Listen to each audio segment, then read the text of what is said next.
Welcome to the Michigan Golfer Show. Join us each week as we explore the people, the places, and the events that shape our great game. Hi, I'm Jenny McCafferty. I'm in Manistee, Michigan for the Michigan Golfer, and with us is W. Bruce Matthews III, also known as Bruce. He's part of a legendary Michigan golf course architecture family. How are you doing? Very good, thank you. And we're excited to be talking about one of the courses that you've designed called Emerald Vale. And it has a number of really interesting features, apparently a lot of elevation changes. And it's Manton, Michigan, so not too far from here, east a bit. East, just north of Cadillac. Okay. I'm 31 up there. So what about those elevation changes? Emerald Vale is situated in a valley. It's a green valley. Large elevation change, and from the north comes down to the low point and then back up to the clubhouse on a high point. So it's just sitting on a nice, large saddleback. Well, having great scenery and good views is one of the things that's fun about playing golf, but it also poses some challenges if you're designing it, right? It does. You want to find the spots for the tees and greens. It's challenging, but it also makes it interesting. Is you have 30 or 40 green locations, and then you've got to find the 18 best. And the tee locations, everybody wants to be up, looking down on the golf hole, but then you've got to work your way back up to the top so you can be up, looking down on the golf hole. So it's a lot of fun on looking at the various combinations that put together the routing of the course. So with Emerald Vale, is this public or private? There were 3 golf courses done in the 90s that were very interesting. All small communities. Port Austin put in Bird Creek in 1991.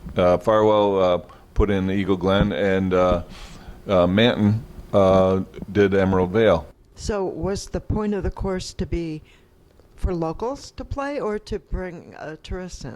All of them are public golf courses. I did Bird Creek. My Uncle Jerry did Eagle Glen, and I did Emerald Vale. They're all really nice golf courses. They mostly cater to locals, but they're all in vacation territory, so there's a lot of vacationers that are playing these golf courses. Sure. So if you're vacationing in Manistee or Traverse City, it's not that far. That's correct. And Emerald Vale is 7,000 yards. It's a real test with bent grass fairways, nice fescue roughs. It's a nice blend with and some wooded holes too. So there's a real blend of good golf holes up there. What was it like working with? Must have been a committee. That must be challenging. It was a community, and A big committee. big committee led by Mel Powell and Gordy Brown. There's always the leaders of the project, and a lot of volunteers. And it's interesting because they're ready and willing, and let's go to work. And they're actually riding the tractors out there doing the seeding. They're locals that are moving the soil, even with raking seed in by hand. And when it's really fun because on all the 3, you've got the group that starts out about 50, and then you end up with about 20 real dedicated volunteers. It's a lot of volunteers, and they're worn out after a year and a half, but they just keep right on going. But it's a lot of fun on opening day because of the pride coming in. In Emerald Vale was really interesting because a lot of non-golfers in the small town.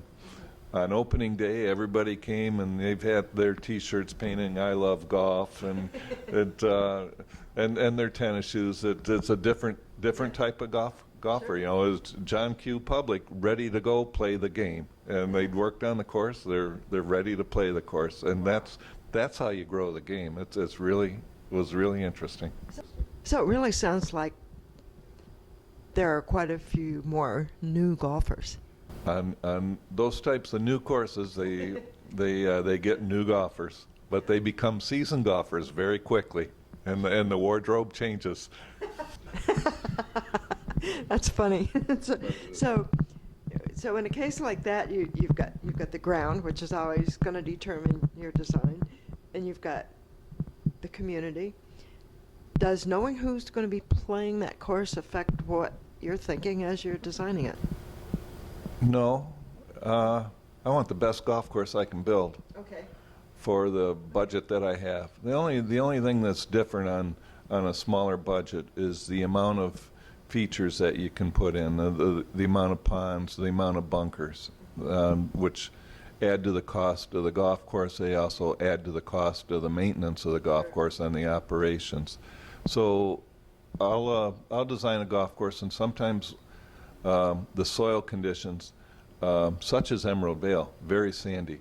So I could get some long grasses up there, which are the feature, instead of putting in an artificial bunker in there. Oh, okay. So it's just try to incorporate what's there, Sure. more so than building something there. Oh, okay. So it's just try to incorporate what's there, Sure. more so than building something there. Yeah, that's interesting. So the grass is easier to maintain and Correct. it's harder to find your ball.